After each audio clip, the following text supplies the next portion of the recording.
Hi hello welcome to Blasters arena.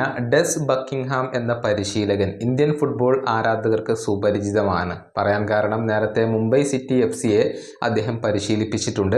2021 മുതൽ 2023 വരെയാണ് അദ്ദേഹം മുംബൈ സിറ്റിയെ പരിശീലിപ്പിച്ചിട്ടുള്ളത്. ISL ഷീൽഡ് കിരീടം ഇദ്ദേഹം ക്ലബിന് നേടിക്കൊടുത്തിട്ടുണ്ട്. പിന്നീട് 2023-24 സീസണിൻ്റെ മധ്യത്തിൽ വെച്ചുകൊണ്ട് ഇദ്ദേഹം മുംബൈ സിറ്റി വിടുകയായിരുന്നു. ആ സീസണിലെ ISL കപ്പ് പിന്നീട് സ്വന്തമാക്കിയതും മുംബൈ സിറ്റി തന്നെയായിരുന്നു. ഇംഗ്ലീഷ് ക്ലബ്ബായ ഓക്സ്ഫോർഡ് യുണൈറ്റഡിലേക്കായിരുന്നു ബക്കിംഗ്ഹാം പോയിരുന്നത്. അവിടെ മികച്ച ഒരു തുടക്കം ഉണ്ടാക്കിയെടുക്കാൻ അദ്ദേഹത്തിന് കഴിഞ്ഞു. പക്ഷേ ഈ സീസണിൽ കാര്യങ്ങൾ മോശമാവുകയായിരുന്നു. അതായത് ആകെ 24 ടീമുകൾ ഉള്ള പോയിന്റ് പട്ടികയിൽ 20ാം സ്ഥാനത്തേക്ക് ഓക്സ്ഫോർഡ് യുണൈറ്റഡ് വീഴുകയായിരുന്നു. ഇതോടുകൂടി അദ്ദേഹത്തിന് ആ ഒരു പരിശീലക സ്ഥാനം നഷ്ടമായിട്ടുണ്ട്. ക്ലബ്ബ് ഡെസ് ബക്കിംഗ്ഹാമിനെ പുറത്താക്കിയത് ഇപ്പോൾ ഇന്ത്യൻ ആരാധകർക്കിടയിൽ ചർച്ചയായിട്ടുണ്ട്. അതായത് കേരള ബ്ലാസ്റ്റേഴ്സ് മികച്ച ഒരു പരിശീലകനെ കൊണ്ടുവരണം എന്ന് അഭിപ്രായപ്പെടുന്ന ചില ആരാധകരുണ്ട്.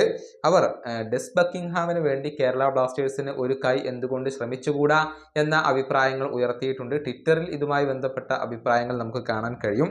എന്നാൽ ബ്ലാസ്റ്റേഴ്സ് ആരാധകർ മാത്രമല്ല, FC ഗോവയുടെ ആരാധകരും സജീവമാണ്.